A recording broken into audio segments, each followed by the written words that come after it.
Good afternoon and welcome to Arthur Brown Photography. It's getting to that time of the year when we're approaching the end of 2024, and I just really wanted to have a quick look back at the year. I've done quite a lot of video work this year, both of my own channels and for the Peak TV channel. But one thing I've probably spent the whole year doing is constantly looking at my cinema rig and trying to finalise, is it ever finalised, the cinema rig. Right, I'll take a look at the cinema rig. So this is based on the FX3. I've got a matte box on it with a shade. I've got a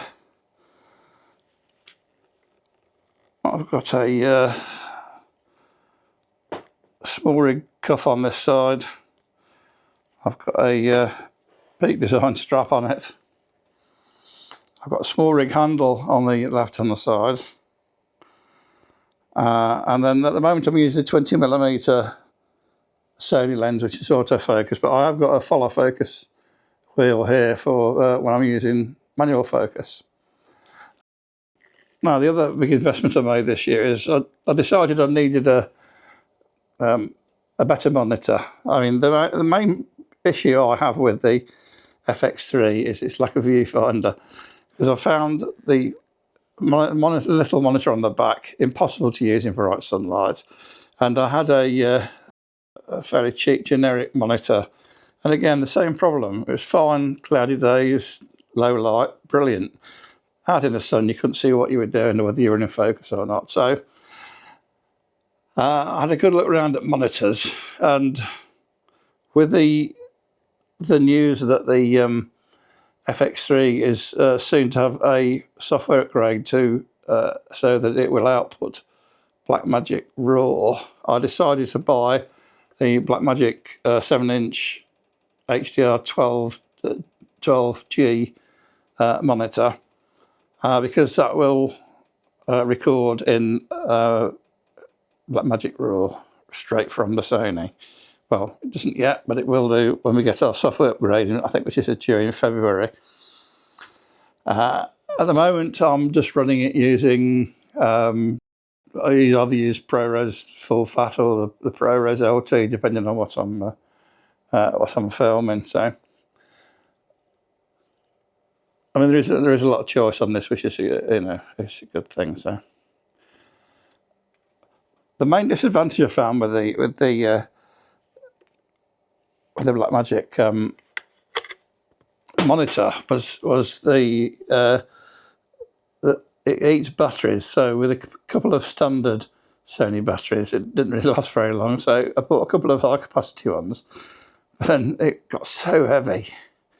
And it was also because it stuck out a long way at the back. You couldn't really angle the monitor down enough to do low level filming.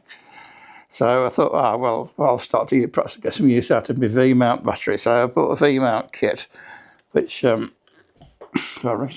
just sits on rails at the bottom and hangs on the back here.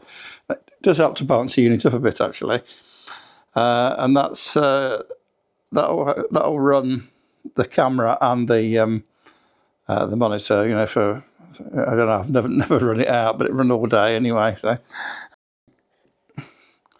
In terms of recording, rather than relying on cards, I've decided to record direct to an SDI. So I've got I think it's two or four, 2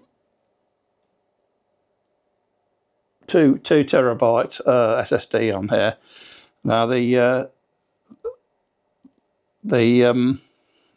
Blackmagic monitor will output directly to that now, so it's quite handy because I just swap the cables over and plug it straight into me bank of discs over here. I know some people like to or say that they actually edit using that disc, but I just dump one, and I've got about 20 terabytes of network storage there, so I just dump it onto there. I mean, perhaps the only problem is that the ProRes is a bit slow to edit on my Mac system. I've got a fairly powerful Mac system. So it's an M2 with 64 gigabytes of RAM in it, but it's a bit slow. So if I'm in the hurry, I'll just do proxies and that works fine. So that speeds up the editing process dramatically. Right, what else in terms of what I've done this year? Let's put this down. I'd say this cinema rig is for use on a heavy tripod. I don't try and carry it about because it's just too weighty. Right, the other thing I've got this year is the Osmo, the DJI Osmo Pocket 3, which I'm using to film this on. That's brilliant, so light and convenient, and to be honest, the picture quality is absolutely amazing for what it is. Even in low light, I mean, it's perhaps in fading light it's not great, but in daylight, in well lit artificial lit areas, and at night even, it's quite good. Also, in terms of lighting, I'll just move the camera to show you this. I decided to buy some LED continuous lighting, and I just thought I'd give this one a try. It was cheapo off eBay. It's called an SIT00300S. Cost me about £79, I think. And so far, it's been brilliant. 300 watts is perhaps a bit bright, but you can turn it down. And you can, even today, I'm using this, just reflecting this off. I've got a diffuser on it, and it's a light diffuser, and reflecting it off the ceiling. It's brilliant for still photographs as well. So to go with that, I got a heavy duty C stand. Sorry about the dog toys in the corner there. I find with these larger lights that the ordinary lighting stands that you'd use perhaps for a flash or a speed light are not really stable enough unless you stick sandbags on the legs. This is a good heavy duty. Again, they weren't too expensive, about £50 in a sale from Wix actually. Before Christmas sale as well. Pleased about that. One other thing that I've done during 2024 is to purchase a few old vintage lenses, and I've done some videos about this already. So I bought a few Canon telephotos, Vivitar telephoto, bought Canon 28. I bought a very old Pentax 50 1.4, one of the radioactive ones. Absolutely brilliant. But one thing I thought I'd try, which I saw an advert for just before Christmas, and I've got it on my A7 IV here, is a 35mm f1.4 lens made by a Chinese company called Pergear. Now, I bought this before Christmas. I think I paid £109 for it. I was a bit miffed because they got a sale on after Christmas, and I think it was about £10 cheaper. But anyway, it arrived from China the day after Boxing Day. I must admit, it's very good. It's very like an old kind of Zeiss type lens, or even something you might see on the Leica. It's it's all metal, built like a tank. It just has a nice quality to it. It's a bit of barrel distortion on it if you're doing it close up. Slight vignetting at 1.4 if you're, and light's not great, but it does have appeared to have a lot of character. Fully manual. And I'm just going to see how I get on with this, because it's got that, you know, vintage character, but it's a new lens. So.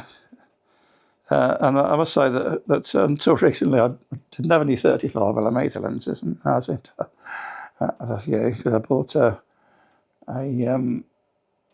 Samyang 35mm cinema lens at f1.4. That's absolute cracker, that, actually. I think they're a bit, they undersell themselves.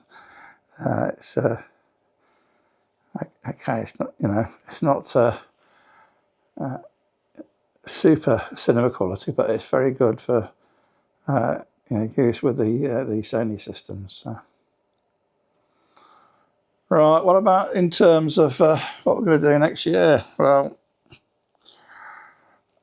I think one of my early projects is going to be to make a film about a local artwork that I've discovered, actually. I've lived here in Chesterfield for 6 years now, and I just found out a couple of weeks ago that there's a Barbara Hepworth sculpture on show in the town centre, well hidden because I've never seen it. It was just an article in the local paper saying that it needed to be cleaned up, and they were going to move it, so it became a centrepiece of a new redevelopment area that they're doing at the Chesterfield waterside. But I wasn't aware it was there. You know, they say it's worth $2.5 million. It's just out in the rain. But anyway, so I'm going to do a bit of research on that, try and find out some of the history behind it, and perhaps do a film about that. That'll be for my Peak TV channel. So. Otherwise, having a grandson who's just over a year old now, I get a lot of spend a lot of time running around after him with the video camera, trying to capture first moments, you know, first steps, you know, waiting for the first swear word shortly. Anyway, so I won't ramble on too much, because I know I do go on. So I'm going to say I hope you all had a good Christmas. Didn't eat too much, didn't drink too much, and I hope they're going to have a good New Year. I don't think I'm going to do anything special for New Year. I might get out with a camera tomorrow, though, just to see if there's any interesting drunks rolling around the town centre during the day. But anyway, I'll say goodbye for now, and look out for my next video.